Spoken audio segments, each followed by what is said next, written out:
Minister if he or his department has any concerns about possible future effects on the reputation of Irish beef arising from the involvement of Larry Goodman's company ABP Foods as the first major distributor of Irish beef in America. The question is it in no way problematic that now the face, whether we like it or not, of that export is a man who was in charge of a company who was previously found by a tribunal to have been repackaging meat and meat byproducts and offal from all over the world as Irish? Is that not problematic?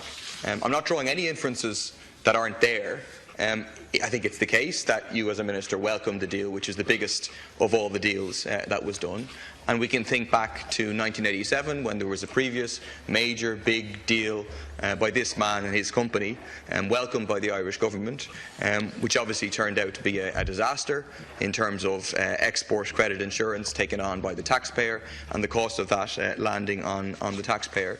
There's no animal killed in Ireland without being supervised by someone in my department. Most of them vets. And that goes for ABP as well as all of the others.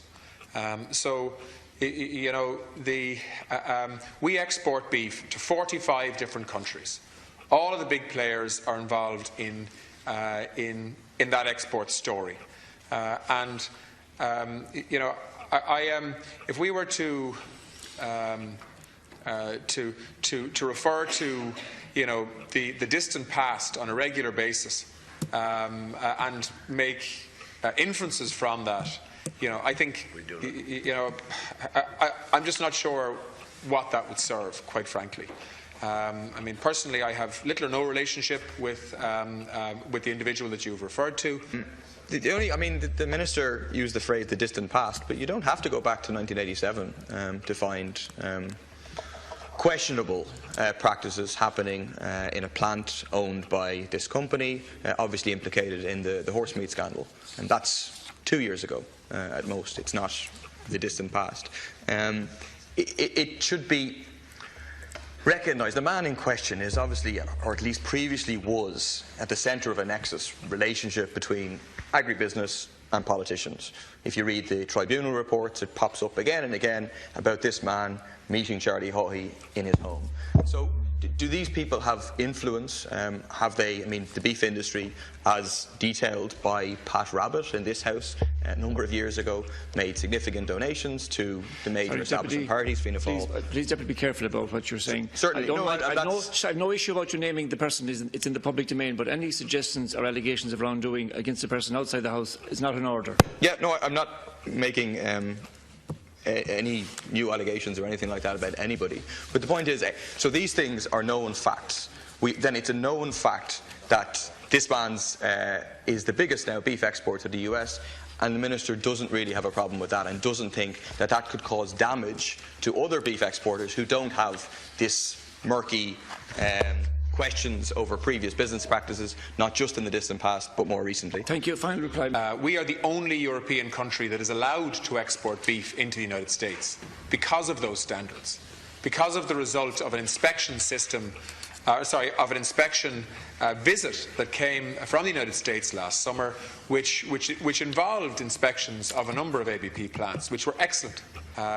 Personally, I have little or no relationship with the individual that you've referred to.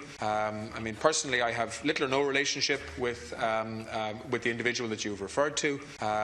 Personally, I have little or no relationship with the individual that you've referred to. We have just seen in that clip Simon Coveney basically saying, "I don't know the individual that well," or words to that effect.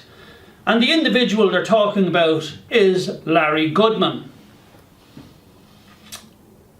This is very worrying to me, and it should be very worrying to the Irish people, that Simon Coveney basically says he doesn't know this individual that well and has no real relationship with him. That is simply not true.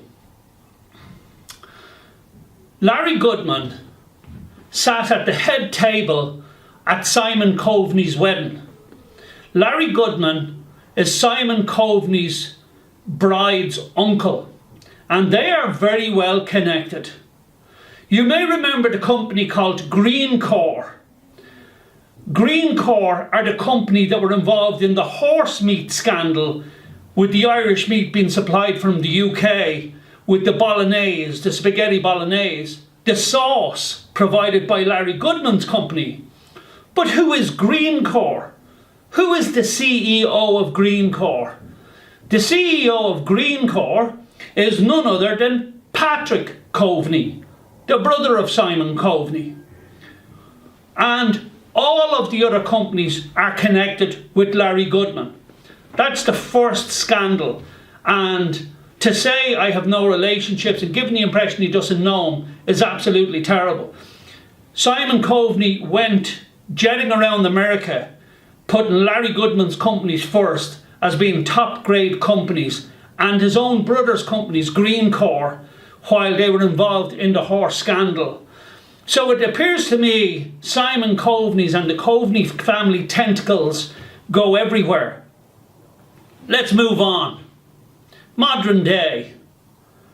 I was in the court during the European elections, and similar to these elections, there are an awful lot of people who are not getting on RTE. Why? Because RTE have got a strategy of elections now, and they keep people like me and others off who know the truth and want Irish people to know the truth. I brought an application to the High Court, and of course RTE won that, with public money to keep people who are telling the truth off the airwaves.